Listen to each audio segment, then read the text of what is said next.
All right, chicos. This time we're going to talk more about what we did last class when we had a subjunctive trigger with will or influence.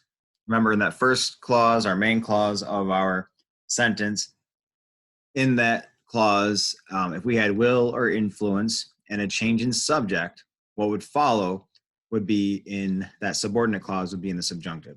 We're going to do the same thing here today. If you're not sure what I'm talking about when I mentioned will or influence, you need to go back and watch the last video. That's where you should be starting. So this one, I'm going to go over verbs of emotion. So as you can see, as it says on the screen, someone that expresses hope, fear, joy, pity, or surprise. There might be some correlation and overlap between some of our verbs of influence and some of our verbs of emotion. It doesn't matter because either way, it's still going to be a subjunctive trigger.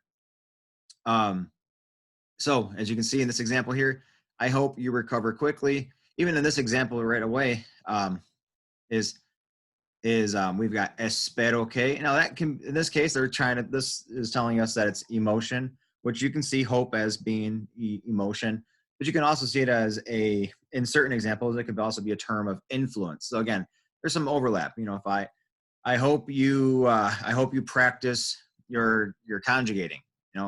That's not a feeling necessarily that I'm having when I say that, but that is me influencing you, trying to get you to do something. So espero que practiques el vocabulario, las conjugaciones, whatever. But I want you to practice, I hope you practice. You can see the connection between a verb of influence as you can see it with emotion. And this one, this example, I hope you recover quickly. I definitely think of it as, in this case, as emotion.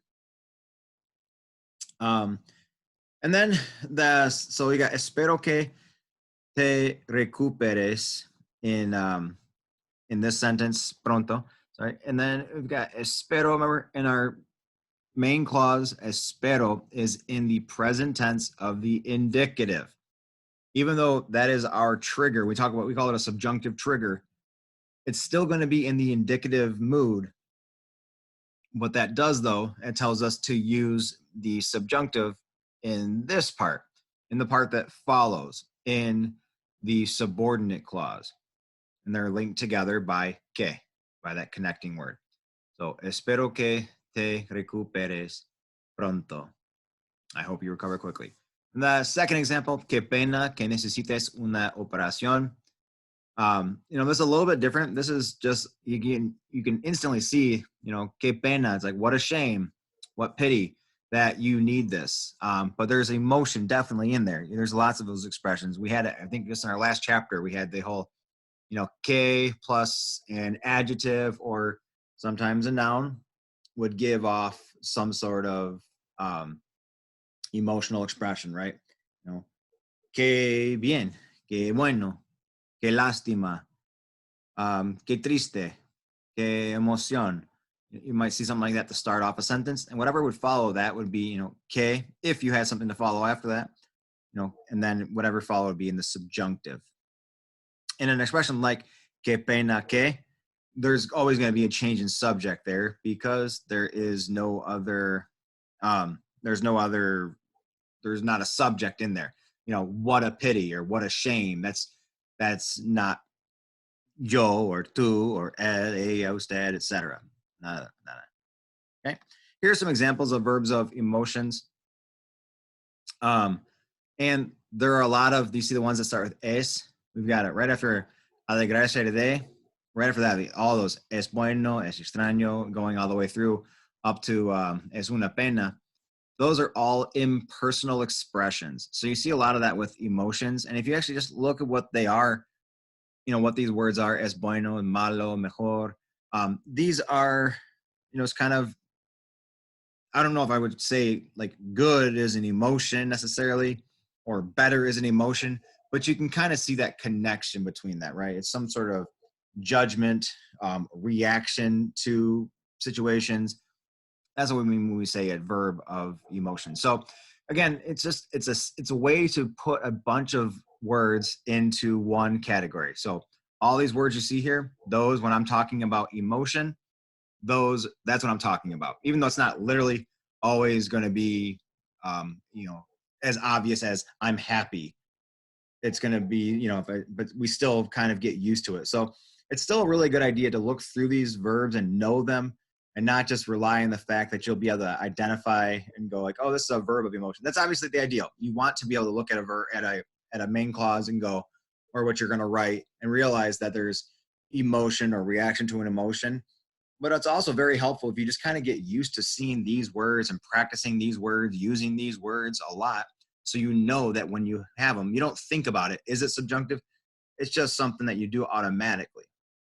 I use es bueno que with subjunctive all the time. And even my seniors do as well. They use that expression a lot. And it is just to, it's always going to be a subjunctive trigger. It's something you don't really think about. You just second nature at this point. It's kind of like when I ask you, what's the yo form of querer in the present indicative? You don't do the whole, well, is it a stem changing verb? No, you just know it's quiero. Like that comes to you. Tener, yo form, tengo. It's second nature at this point. And then that's what we want to hopefully get to. So when you use these verbs a lot, you don't think about it. When I say es bueno que, is that a subjunctive trigger? You know it is. And it just seems natural to you to do that. Okay. So I already mentioned this when I was going through that little list. When you have that que, that's what this is all about. So when I like que pena que, that was in that first example. This is another using the same trigger here, but with a different part that follows. But here's the big one. This one on the bottom, this one is a great expression. It's ojalá. Ojalá, it means, it translates basically as, I hope or I wish. It'll always be a subjunctive trigger. Notice the que it says is optional. I would say I hear ojalá que more often than not, but I guess now that I'm thinking about it, you definitely can hear it without it. But either way, ojalá plus subjunctive, ojalá que plus subjunctive, and it translates as I hope or I wish. But it is not a yo form conjugation, so it doesn't matter what the subject is that follows. It'll always be subjunctive. If it's I hope that I pass the test, ojalá que yo pase el examen. Ojalá que yo pase. So in that case, it's still, even though they're both used in English, it sounds like they're the same subject from each clause. But in Spanish, there isn't a subject in the ojalá here. This ojalá is just an expression. It actually comes, it's of Arabic origin. It's really more like God's will be done or Allah's will be done. And which you can kind of see as I hope, I pray that this happen, Allah's will be done. That's what the Allah, that's what that Allah part comes from at the end. So kind of a fun expression. It's really useful. And again, it's a real simple one. It's always used with the subjunctive. Again, ojalá que, ojalá without the que. It's either one is okay.